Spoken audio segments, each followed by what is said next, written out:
विद्यार्थ्यांच्या आंदोलनाचा आज त्या ठिकाणी जल्लोष हा दादरच्या छत्रपती शिवाजी महाराज पार्क या ठिकाणी पार पडत आहे। मोठ्या संख्येने खरं तर हजारोंच्या संख्येने विद्यार्थी तसेच त्यांचे पालक या ठिकाणी एकवटल्याचं पाहायला मिळते। काही वेळातच उद्धव ठाकरे आणि राज ठाकरे हे सुद्धा या संपूर्ण सभेला मार्गस्थ होतील। त्यांच्या माध्यमातून काय संबोधित होतील ते सुद्धा याची उत्सुकता खरं तर विद्यार्थ्यांना लागले। मात्र त्यापूर्वीच या संपूर्ण परिसरात एक जनसमुदाय हा त्या ठिकाणी तैनात झाल्याचं आपल्याला पाहायला मिळतं। आपल्यासोबत काही नागरिक आहेत, आपण त्यांच्याशी संवाद साधणार आहोत। सर, कसं बघता एकंदरीत जो मोर्चा त्या ठिकाणी आंदोलन जे छेडलं गेलं युवकांचं त्याला आता यश आलं, काय तुमची प्रतिक्रिया थोडक्यात? बघा हे बघितलं, हे धर्मेंद्र प्रधान यांनी राजीनामा दिला, हे विद्यार्थ्यांचा लय मोठा जीत आहे। आणि काय माहिती आहे, बंगल्याच्या समोर सर्व जीत आहे। आता हे आपली उद्याचे भविष्य आहे, हे उद्याचं भविष्य। आणि त्यांनी दिल्लीमध्ये जी गोष्ट केली, विद्यार्थी लोकांना लाठी मारली आणि कुणाचे डोके फोडले, लेडीज लोकांना पण नाही बघितलं। हे महाराष्ट्र आहे, हे मुंबई आहे, हे महाराष्ट्र संतांची भूमी आहे। आणि विद्यार्थ्यांच्या इथे दादरमध्ये विद्यार्थ्यांचा एका पण कॉलरला हात लागला तर आम्ही त्याचा कॉलर उचलून त्याला वरती टांगू, हे तुम्हाला मी नमूद करतो। काय प्रतिक्रिया तुमची? आज खरं तर विजयी झालाय, काय भाव? विजयी आनंदाची गोष्ट आहे की देर दुरुस्त आहे। उशिरा जाग आलेली आहे लोकांना, सरकारला। कारण जाग कशामुळे आली ते यांना कळालं की आता फटके पडणार आहेत, आपलं सत्तांतर होणार आहे। विद्यार्थ्यांचा उठाव, तरुणांचा उठाव हा अतिशय इतिहासकारी असतो, ऐतिहासिक असतो। आणि जेव्हा जेव्हा तरुण उठाव करतो त्यावेळी तुम्हाला कल्पना असेल की ह्या जगामध्ये किंवा कुठल्या देशामध्ये क्रांती घडलेली आहे, तशा प्रकारची क्रांती ही झालेली आहे।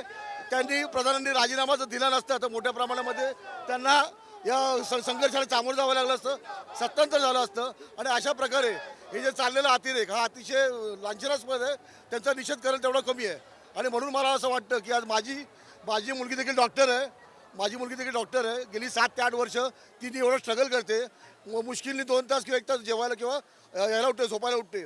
आणि ती देखील, तिथं डॉक्टर आहे ऑलरेडी, आता म्हणजे शेवटचं वर्ष तिचं, तरी देखील ती रडत होती रोजची न्यूज बघताना।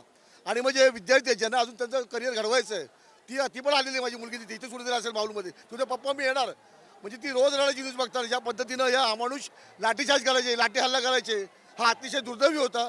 आणि म्हणून इथे कुठल्या जातीचा, कुठल्या पक्षाचा विषय नाही आहे, इथे सगळ्या जाती, सगळ्या धर्माचे लोक या युवच्या विद्यार्थी सुद्धा आहेत। मित्रा, काय सांगशील जे आंदोलन केलं? आज मी जय महाराष्ट्र या न्यूजच्या माध्यमातून सांगतो की कारण देशामध्ये जी 2-3 लोक जी बसले आहेत हुकुमशाहीच्या विरोधात, या खालच्या अंधभक्तासून मी सांगत आहेत की मोठमोठे गार केले गंमतमध्ये, कारण ठाकरे आहेत आपल्या महाराष्ट्रामध्ये। तर नक्कीच खरं तर एक उत्साह या सर्वच विद्यार्थ्यांमध्ये आपल्याला पाहायला मिळतोय। या ठिकाणी पाहू शकतो की हजारोंच्या संख्येने जे विद्यार्थी आहेत हे आता एकवटलेले आहे। काही वेळातच या जल्लोष सभेला सुरुवात होईल। मात्र त्याचपूर्वी या सर्व युवकांचा आपण उत्साह पाहू शकतो। त्या युवकांना प्रोत्साहन देण्यासाठी मोठ्या प्रमाणामध्ये ज्येष्ठ नागरिक असतील किंवा मग त्या विद्यार्थ्यांचे पालकसुद्धा त्या ठिकाणी मोठ्या संख्येने या ठिकाणी आपल्याला आल्याचं पाहायला मिळते। काही वेळातच या ठिकाणी उद्धव ठाकरे आणि आदित्य ठाकरे शिवतीर्थ या निवासस्थानी दाखल होतील। त्यानंतर इथून पुढे ते थेट या संपूर्ण सभेला मार्गस्थ करतील। मात्र त्यापूर्वीच आपण पाहू शकतो की या ठिकाणी कशा पद्धतीचा जनसमुदाय हा या ठिकाणी जमलाय। काही लोकांशी बोलत, काय भावना आहेत?